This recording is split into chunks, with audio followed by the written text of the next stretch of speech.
الصبح بدا من طلعته. قوم میں سبت کا ذکر فرمایا اللہ نے. ہفتے والے دن کچھ لوگ نافرمانی کرتے ہیں. ہمارے بھی ہیلے بہانے ہیں نا آج کل کاروبار میں. تو اسی سپارے کی آیت نمبر 65 کے اندر اللہ تعالیٰ نے حضرت داؤد کی قوم کا ذکر کیا کہ اللہ نے انہیں حکم دیا تھا کہ ہفتے والے دن مچھلیاں نہیں پکڑنی. تو وہ کہتے تھے چلو ہاتھ لگا کے نہیں پکڑنی, ہاتھ لگا کے. وہ ہمارے لوگ ہیلے بہانے تلاش کر لیتے ہیں نا. وہ بڑے جناب انشورنس والا آ گیا, اب وہ بینک والا آ گیا, وہ فلانے صاحب آ گئے, وہ تروڑ مروڑ کے کہانیاں باتیں, اور پھر ہمیں بھی رستے مل جاتے ہیں بچنے کے. مفتی صاحب نے کہہ دیا تھا ایک مولانا سے میں نے ان کو کہا ہفتے والے دن مچھلیاں نہیں پکڑنے کا. نہیں پکڑتے, چھوٹے چھوٹے حوض بنا لیے. تو مچھلیاں زیادہ آتی تھی اس دن, یہ بھی اللہ کی قدرت تھی. نماز کے وقت گاہک زیادہ آتے ہیں, یہ اس کی قدرت ہوتی ہے. تو وہ مچھلیاں حوض میں جمع ہو جاتی ہیں. یوں سمجھ لیں کہ جال انہوں نے لگا لیے ہوئے تھے, تو جال میں وہ پھنستی رہتی تھی, حوضوں میں آتی رہتی تھی. ہفتے کو نہیں پکڑتے تھے, اتوار کو پکڑ لیتے تھے. تو پھر اللہ نے انہیں سزا دی. فرمایا تماشے کرتے ہو اللہ کے حکم کے ساتھ. کیا سزا دی؟ فَقُلْنَا لَهُمْ كُونُوا قِرَادَةً خَاسِئِينَ. فرمایا بندر بن جاؤ دھتکارے ہوئے. جو رزق حرام طریقے سے کماتے تھے رب انہیں بندر بنا دیتا تھا. ابھی بھی میں نے دیکھے ہیں بڑے بڑے تاجر پاگلوں جیسی زندگی گزار رہے ہیں. نفسیاتی طور پہ سکون نہیں ہے, کروڑوں روپیہ پڑا ہے. کیوں؟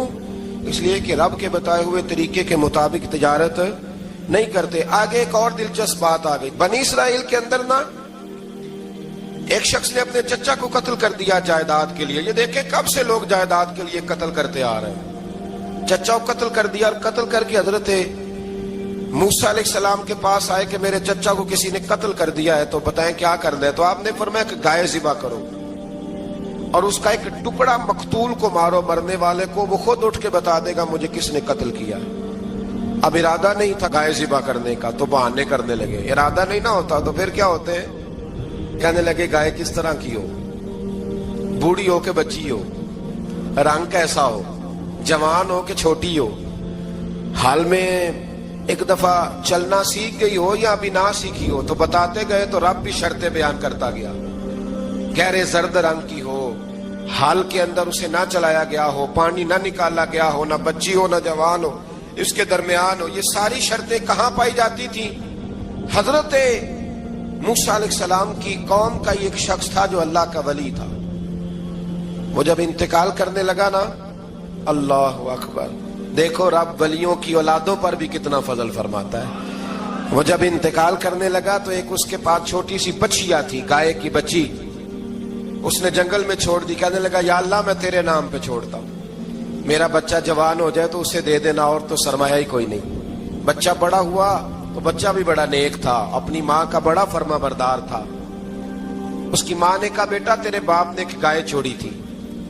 تو بچہ جنگل میں گیا اور جا کے کہنے لگا اے اللہ میری گائے مجھ سے ملا دے. تو رب کریم نے وہ گائے واپس کر دی. وہ گائے گھر لے آیا. اب وہ کہنے لگا اماں بیچ دوں. تو اماں کہنے لگی بیٹا میرے پوچھے بغیر نہ بیچنا. کئی دفعہ گاہک لگے, پر اس نے کہا جب تک میری اماں نہ کہے گی میں بیچوں گا. ادھر بنی اسرائیل والے شرطیں جتنی گائے کے بارے میں پوچھ چکے تھے وہ ساری اسی گائے میں پائی جاتی تھی. تو یہ ڈھونڈتے ڈھونڈتے وہاں پہنچ گئے. تو کہنے لگے گائے چاہیے. تو اس نے کہا بھی تمہاری مرضی سے نہیں, قیمت میری مرضی کی. ایک مفسر نے تو یہاں تک لکھا ہے کہ اس نے کہا گائے ذبح کر کے نا, تو جتنا گائے کے اندر گوشت ہوگا نا اتنا ہی کھال کے اندر تم مجھے مال بھر کے دو گے, اتنے سکے بھر کے دو گے, اتنی اشرفیاں بھر کے دو گے, تو پھر تمہیں گائے دوں گا. تو پھر یہ گائے انہیں ملی اور یہ گائے لے کر کے آئے. زیادہ سوالات نہ کرتے تو زیادہ الجھتے نہ. ہم بھی دین کے معاملے میں بڑے سوال جواب کرتے ہیں. اتنا سوال کریں جتنی اس کی ضرورت ہے. ان لوگوں نے سوالات زیادہ کیے تو پھر الجھ زیادہ گئے.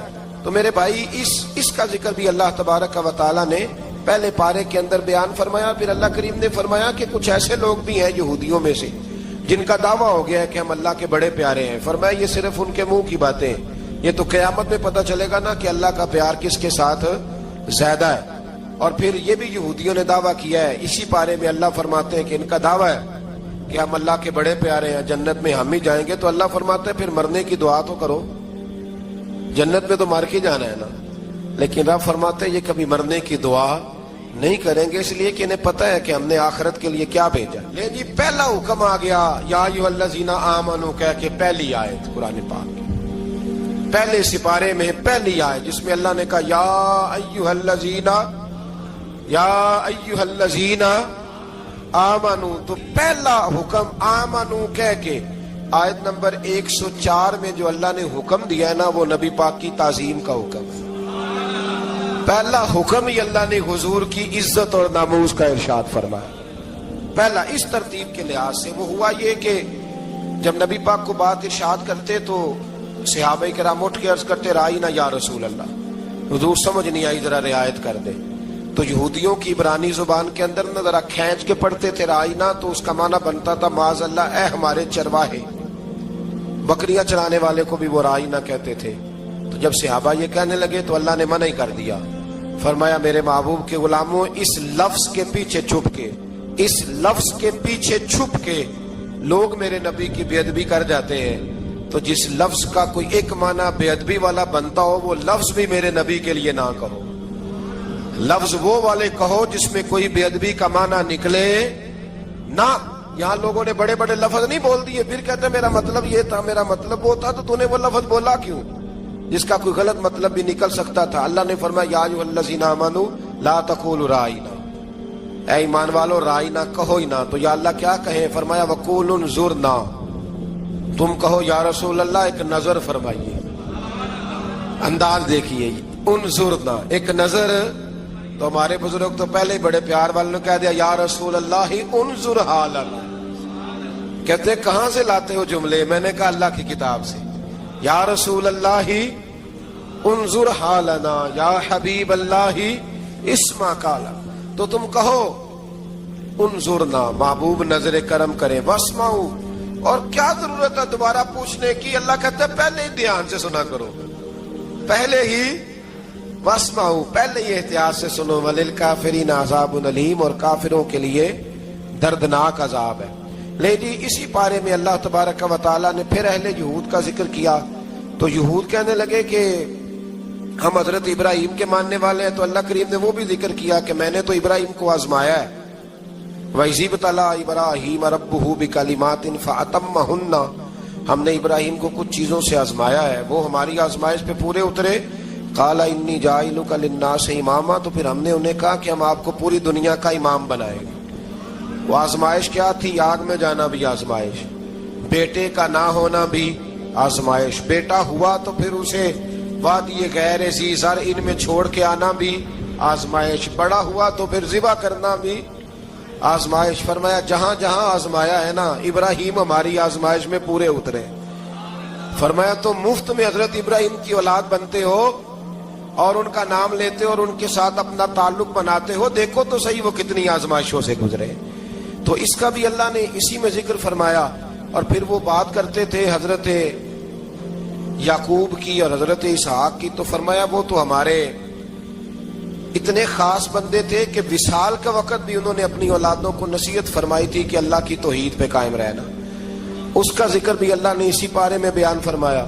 اور جو حضرت ابراہیم اور جناب اسماعیل نے کعبہ تعمیر کیا تو اس کا ذکر بھی اللہ تعالیٰ نے اسی بارے میں فرمایا. فرمایا جب وہ کعبہ بنا رہے تھے تو کہہ رہے تھے ربنا تقبل منا, کہہ رہے تھے اے اللہ بنا ہم نے دیا ہے پر مہربانی فرما ہم سے قبول فرما لے. تو جو آیہ کریمہ آخر میں عرض کرنا چاہتا ہوں اس پر بھی تھوڑی توجہ فرمائیں گے تو بات بڑی نکھر کے باہر آئے گی. یہ 16ویں رکوع کے اندر اللہ نے پھر یہود کا اور عیسائیت کا ذکر فرمایا. تو اللہ کریم نے ایک بات ارشاد فرمائی. یہودیوں کے ہاں جب کوئی بچہ پیدا ہوتا تھا پیلے رنگ کے ساتھ اس کو رنگتے تھے, یا کوئی خاص رنگ تھا ان کا, بچہ پیدا ہوتا تو اس پر وہ رنگ چڑھاتے کہ یہ جی ہمارے مذہب کا رنگ ہے. ہمارے ہاں بھی رسمیں ہیں نا اپنی اپنی, معاذ اللہ اپنی اپنی نہیں ہونی چاہیے, اللہ رسول کا حکم ہونا چاہیے.